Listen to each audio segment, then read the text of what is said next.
She stayed through it all. Through the nights I yelled, through the days I ignored her, through the mistakes I never admitted, and I pushed her away anyway. I didn't see it then.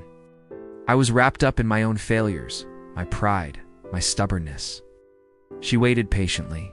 She encouraged me when work drained me. She believed in me when I doubted myself. Every time I fell short, she caught me. I remember when touch meant everything. The way her hand would find mine under the table at restaurants. The way she'd brush my hair back when I was stressed, her fingers soft against my temple. Touch was our language before words failed us. I remember the first time I held her. Really held her. Not just a hug, but that kind of holding where you feel someone's heartbeat sync with yours. We were at a park. She was crying about something her father said. I pulled her close and for the first time in my life, felt needed, truly needed, and I loved that feeling. But somewhere along the way, I forgot what it meant to need someone back. The shift. It started small. I'd come home late. She'd reach for my hand, and I'd pull away, too tired, too distracted. She'd lean in for a kiss, and I'd turn my cheek, mumbling something about work deadlines. I stopped noticing the way she looked at me. That hopeful glance every morning, like maybe today would be different. Maybe today I'd remember. I stopped touching her. And when you stop touching someone, you stop seeing them, the push. But love for me became inconvenient. I wanted space, wanted control. I wanted her to be someone else, someone easier to love, someone who didn't ask me how I was feeling, someone who didn't need reassurance, someone who didn't remind me of my own inadequacy. And I failed to see that the one person who stayed through my storms was the one I should have held closest. The descent. My friends noticed before I did. "Man, you've changed," one of them said over beers. "When's the last time you talked about her like she mattered?" I laughed it off. Made a joke. Changed the subject. But the truth was, I couldn't remember. The consequences. I stopped answering her texts. I made excuses. I missed dinners. I prioritized everything else over her. My boss, my friends, my hobbies. Even strangers got more of my attention than she did. And she did. She didn't yell. She didn't humiliate me. She didn't complain. She loved me anyway.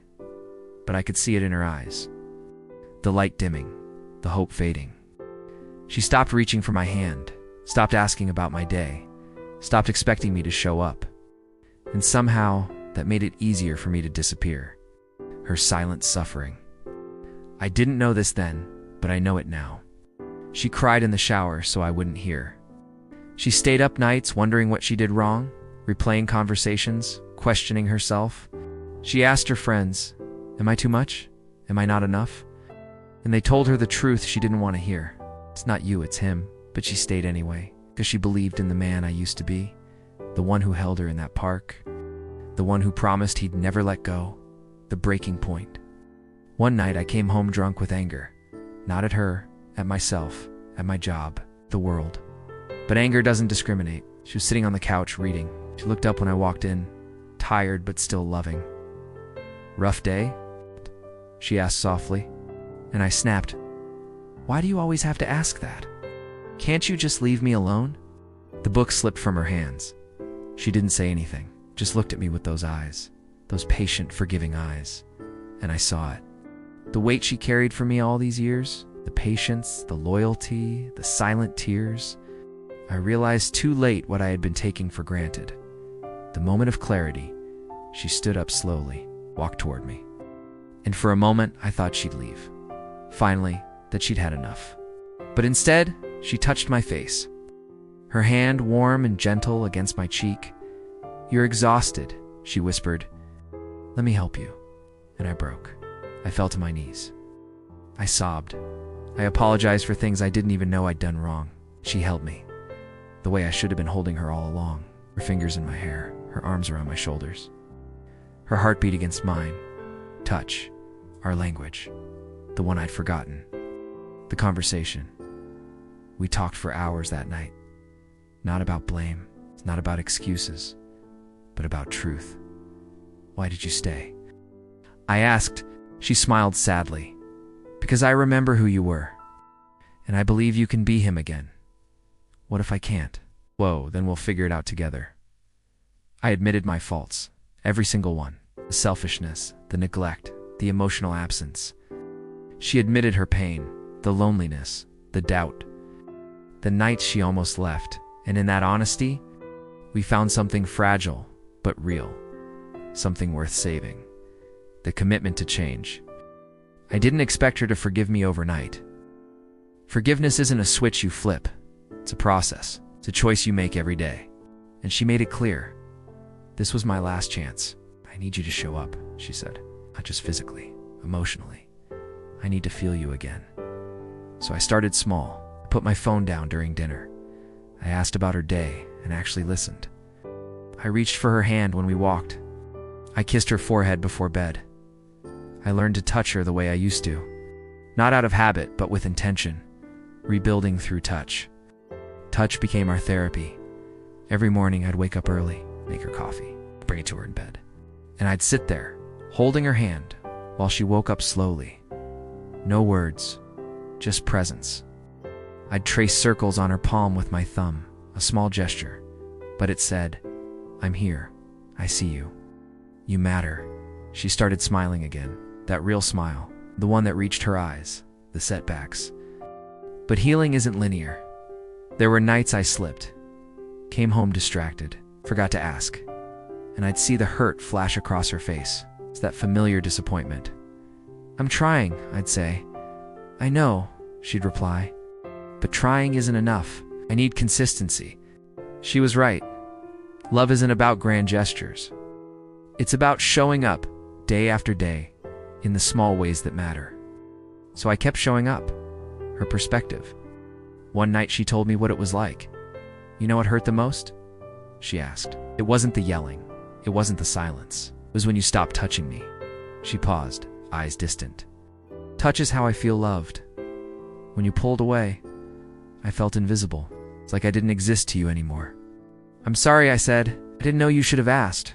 And she was right again. I'd assumed. I'd projected.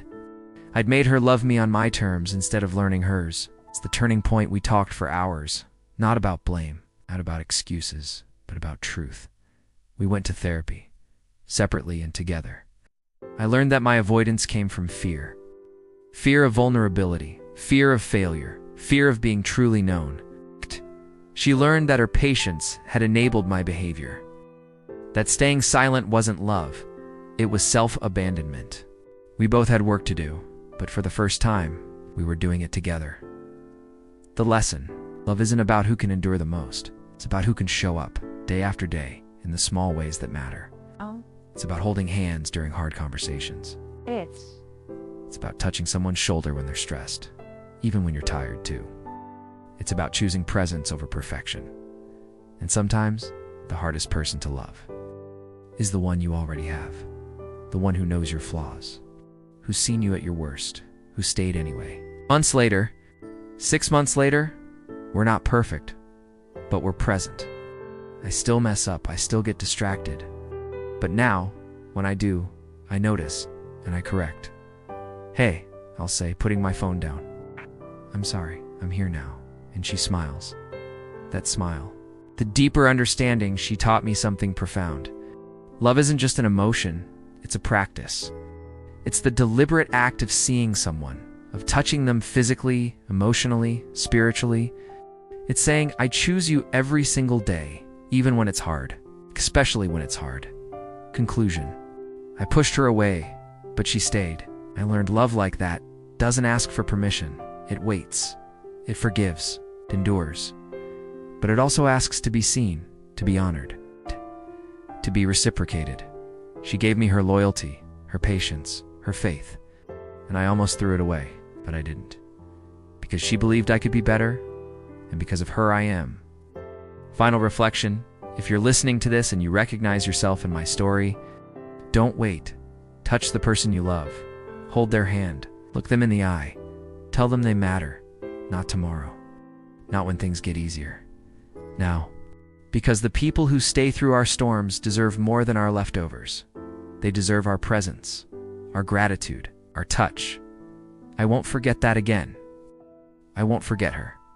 Cheezy Radio. Some stories remind us that love isn't always flashy or dramatic. It's quiet, patient, enduring, but it's also a choice, a daily commitment to see, to touch, to be present for the person who shows up for you. If this story resonates with you, share your own experiences in the comments. We read every one. Tomorrow on Cheezy Radio, another story about emotional resilience and the lessons we learn from love. Remember, the strongest relationships are built not when everything is perfect, but when someone stays through your worst and you choose to be worthy of that love.